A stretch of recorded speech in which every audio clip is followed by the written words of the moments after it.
Vous faites bien de choisir Star 21 pour vous mettre au banc de l'actualité à tous. Bienvenue dans cette grande édition d'information dont voici le sommaire. Suite à l'apparition d'un cas d'Ebola en Côte d'Ivoire, les autorités ivoiriennes ont fermé les frontières terrestres avec la Guinée. Réaction d'un acteur politique à suivre dans cette édition d'information. Enfin sport, le groupe du Sili national au compte de la prochaine CAN 2022 est connu depuis mardi. L'équipe guinéenne se retrouve avec son voisin sénégalais.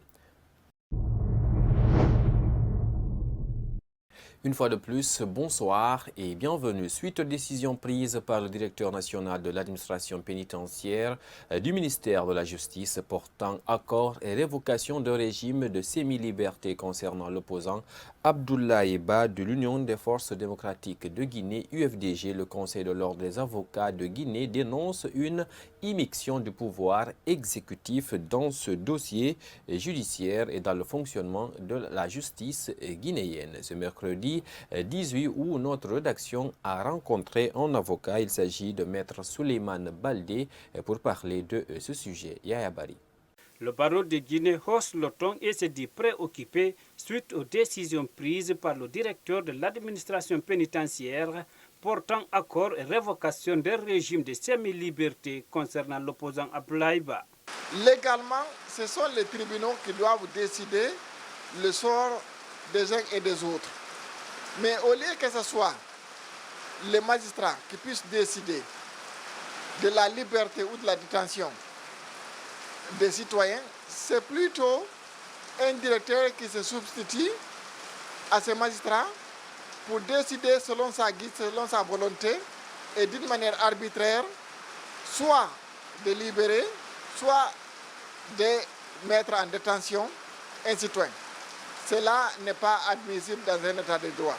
C'est la raison pour laquelle le barreau a exigé à ce que ces décisions-là soient rapportées afin de respecter les dispositions légales dans notre pays. À la question de savoir jusqu'où compte aller le barreau de Guinée, Maître Thierno Souleymane revient. À ce stade-là, selon le contenu de la déclaration qui a été publiée par le barreau de la Guinée, si effectivement ces décisions ne sont pas reportées, le barreau se réserve le droit de se constituer partie civile et éventuellement de déposer une plainte contre la personne qui a pris une telle décision. Il faudrait que tous nos concitoyens réalisent que c'est dans l'intérêt de tout le monde à ce que les dispositions légales soient respectées. Si quiconque peut se lever, faire arrêter une personne ou la libérer à sa guise, dans ces conditions, c'est l'arbitraire total et aucune personne ne sera à l'abri, a-t-il conclu. Je vous le disais au sommaire, le samedi 14 août dernier, une citoyenne guinéenne a été testée positive au virus Ebola à Abidjan, en Côte d'Ivoire. Pour les précautions face à cette maladie hautement contagieuse et mortelle, les autorités ivoiriennes ont décidé de fermer les frontières avec la Guinée. Ce mercredi 18 août 2021, le président du parti Bloc libéral s'est exprimé sur ce sujet. Suivez. Les autorités ivoiriennes ont fermé leurs frontières terrestres avec la Guinée suite à la découverte d'un cas d'Ebola à Abidjan. Rencontré ce mercredi, le président du parti BL pense que cette découverte relance le doute autour de la fin du virus en Guinée. C'est inviter, n'est-ce pas, les autorités sanitaires de notre pays à éviter de faire des annonces, n'est-ce pas, de façon prématurée. Parce que Ebola, c'est extrêmement dangereux. Des recherches doivent se faire sur toutes les maladies à virus, comme nous commençons à en vivre de façon perpétuelle dans notre pays, pour que, de façon responsable, le gouvernement puisse préparer la Guinée à faire face à ce genre de situation sanitaire. Selon Fayami Limono, c'est normal qu'un pays décide de fermer ses frontières dans ce genre de situation. Cependant, il reconnaît que les conséquences seront nombreuses. Tout cela, n'est-ce pas, a un impact sur l'économie, naturellement, parce que c'est de nature à ralentir, n'est-ce pas, l'économie qui déjà est dans une situation très difficile due à la conjoncture sanitaire mondiale. Plus loin, le président du bloc libéral appelle la population guinéenne à la vigilance. Il faut inviter les populations d'abord à rester très vigilantes. Il faut donc interpeller chacun de nous, les services publics de santé, pour que la vigilance demeure par rapport à la question d'Ebola, n'est-ce pas, en région forestière particulièrement et sur l'étendue du territoire en général. Par ailleurs, il convient de souligner que les autorités guinéennes ont livré ces 1000 doses de vaccins qui ont été acheminées par vol spécial en Côte d'Ivoire.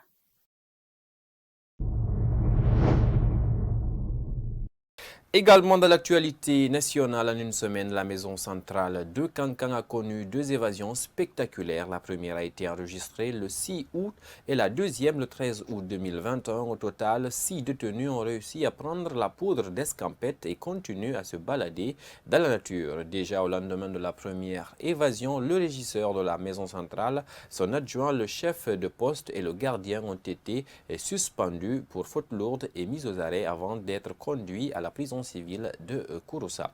On suit cette correspondance d'Abdoulaye Nkoya Silla depuis Kankan.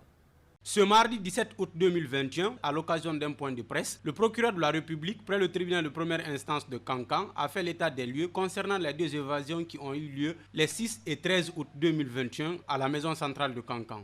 Le vendredi 6 août 2021, la maison centrale de Kankan a enregistré un premier cas d'évasion. Il s'agit de M. Mohamed Lamine Kamara, condamné à 4 ans de réclusion criminelle pour association de malfaiteurs et vol à main armée. Lorsque nous avons été informés de cette situation, nous nous sommes rendus à la maison centrale et on s'est enquéri des nouvelles.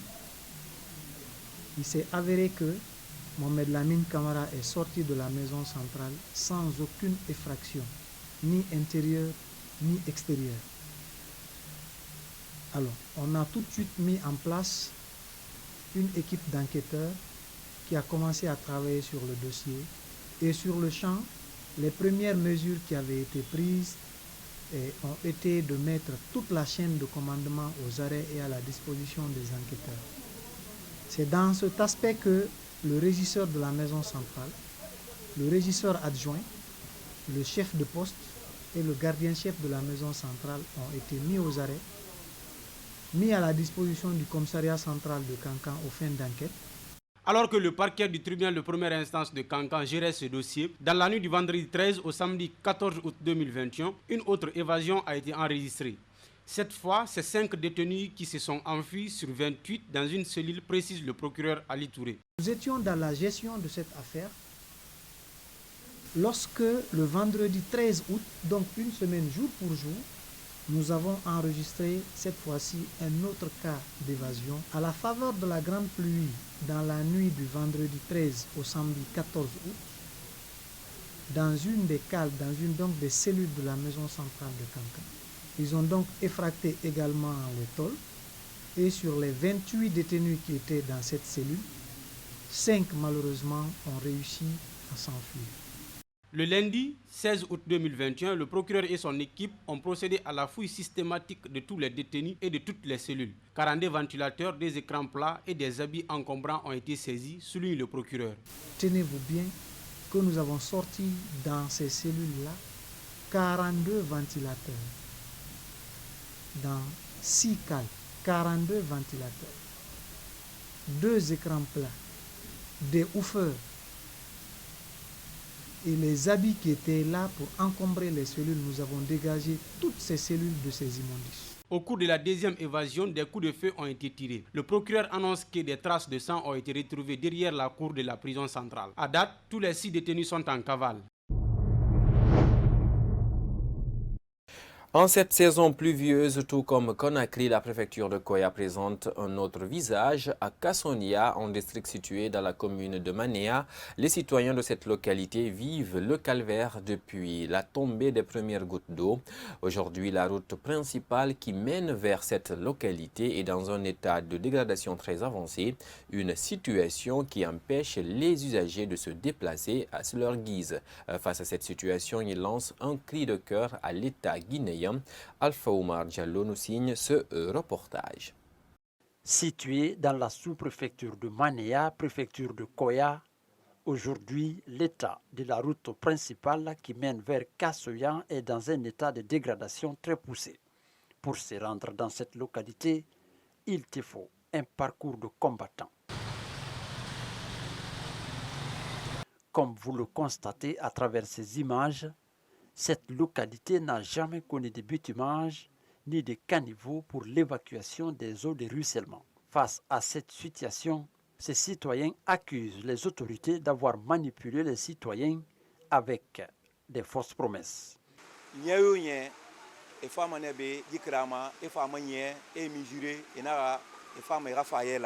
Chaque année, ils viennent mesurer cette route, une façon de faire croire qu'ils vont la réparer.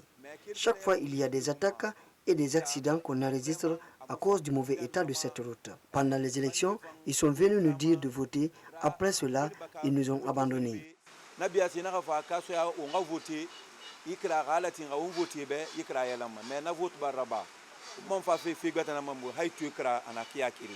Si aujourd'hui cette localité se félicite de ce pont installé à la rentrée de Kassonia, les difficultés sont aussi nombreuses et les conducteurs de taxi se disent inquiets.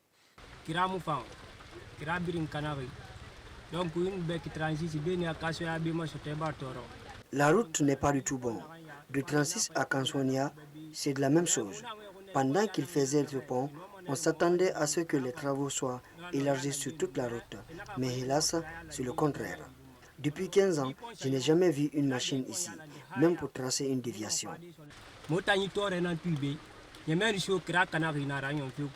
Il y a 24 heures, les conducteurs de taxi-moto avaient arrêté toute activité contre la hausse du prix du carburant et le refus des autorités qu'ils augmentent le transport.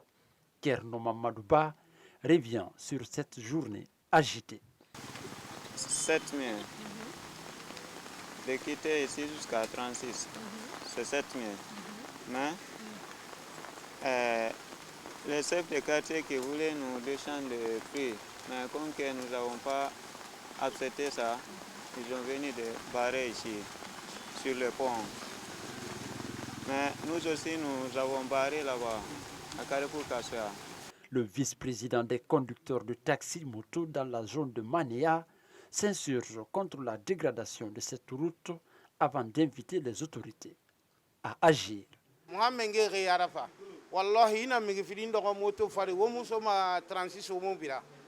Les autorités doivent nous aider.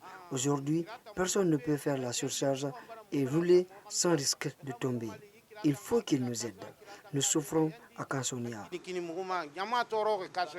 En attendant la fin des négociations entre les autorités et les conducteurs de taxi, les activités ont repris sur ces taxes pour le bonheur des usagers. Pour l'instant, la route dicte sa loi sur les engins.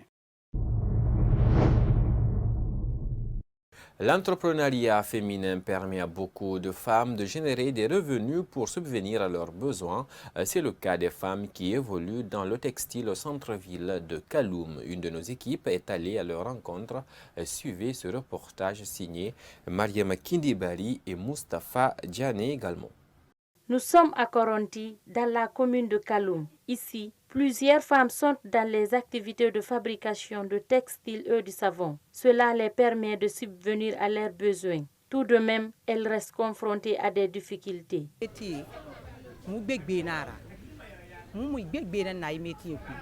Dans ce métier, nous sommes nombreuses. Il y a des femmes qui font le savon, d'autres font la teinture.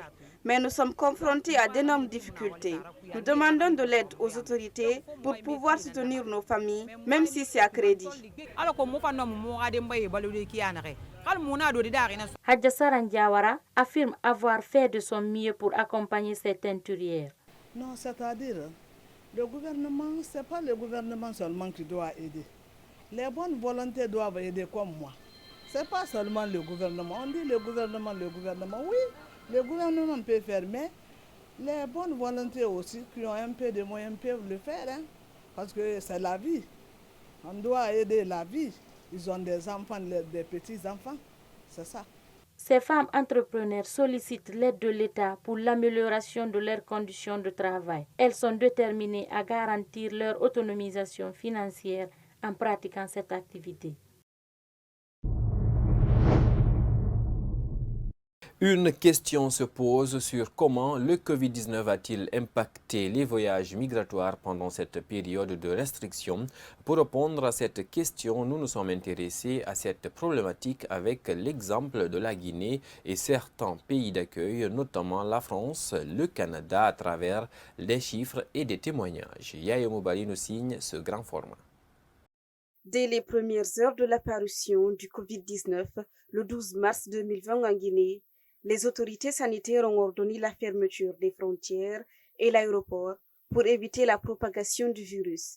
La même mesure sera entreprise dans plusieurs pays, notamment l'Europe et l'Amérique. Cet homme guinéen, qui a pour business de faire voyager des gens à l'étranger, avec la crise sanitaire mondiale, son activité prend un coup. Et moi, personnellement, j'ai été fortement impacté. C'est que j'ai perdu beaucoup d'argent parce que la manière que nous travaillons, moi, par exemple, la manière que moi, je travaille dans le domaine du voyage, j'ai des clients. Donc, les clients qui viennent vers moi, je ne prends pas leur argent. J'ai mon argent que j'utilise pour faire le travail. Quand le client arrive et le client appelle qu'il est arrivé, les parents me payent l'argent. Donc, je dépends d'un risque. Donc, par exemple, au début de l'année 2020, en février, j'avais engagé un certain nombre de passeports pour les visas. Les passeports sont sortis en début mars.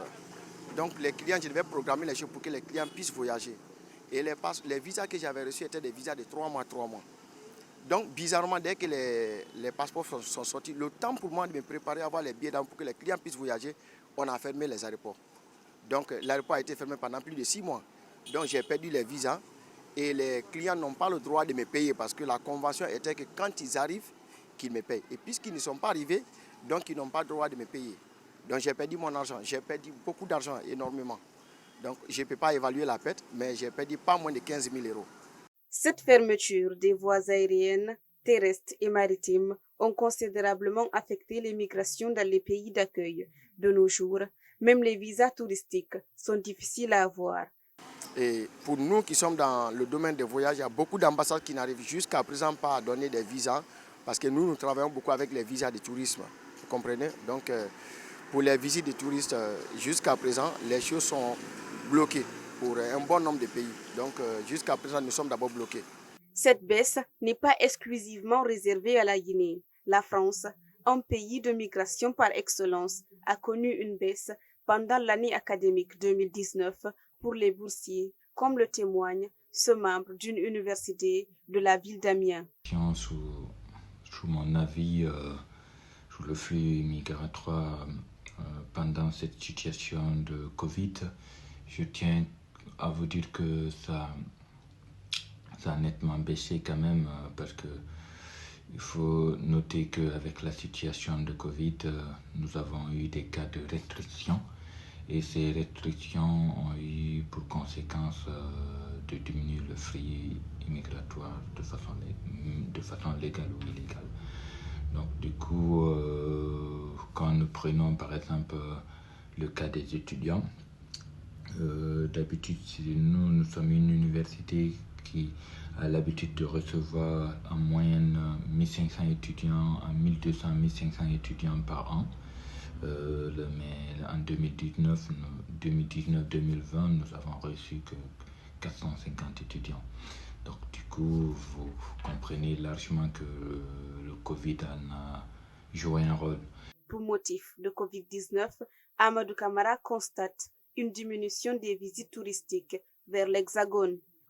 Du côté du flux migratoire en termes de tourisme, oui, ça a beaucoup diminué parce que les restrictions, la situation sanitaire oblige.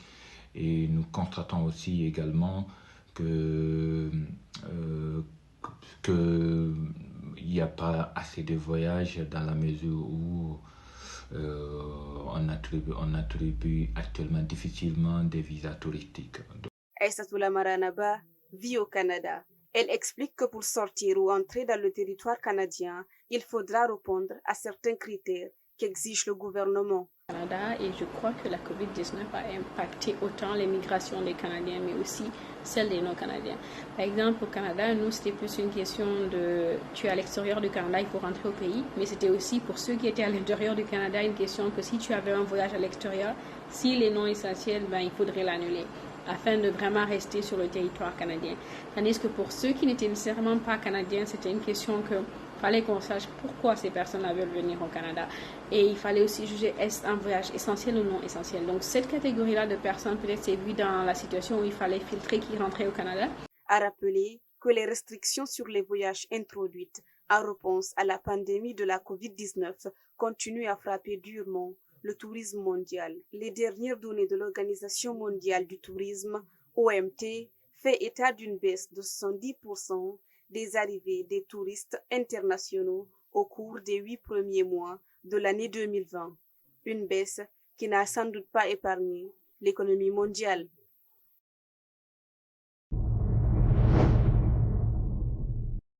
Sport, pour terminer cette édition, la Confédération africaine de football a procédé ce mardi 17 août au tirage au sort de la 33e Coupe d'Afrique des Nations. La Guinée est logée dans le groupe B en compagnie du Sénégal, le Zimbabwe et le Malawi.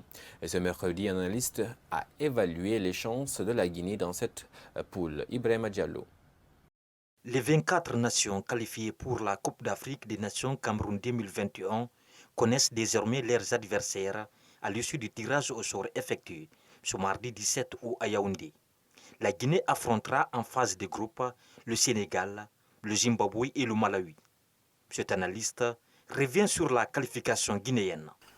Écoutez, la Guinée s'est qualifiée avec assez de difficultés pour cette 33e édition de la Coupe d'Afrique des Nations, dans un groupe qui a été presque mené par cette équipe du Mali.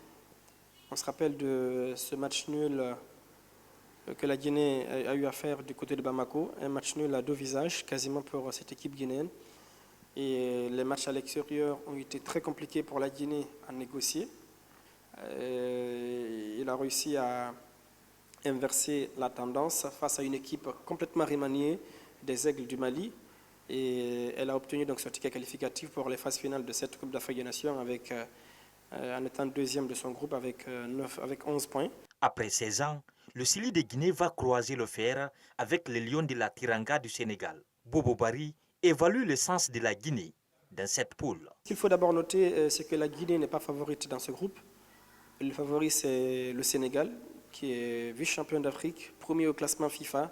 La Guinée n'aura que le rôle d'outsider et va certainement se battre pour essayer de battre le Malawi qui sera à sa 3e Coupe d'Afrique des Nations, le Zimbabwe qui sera à sa 5e Coupe d'Afrique des Nations, le Zimbabwe que la Guinée avait déjà affronté en 2004 en phase finale de la Coupe d'Afrique des Nations.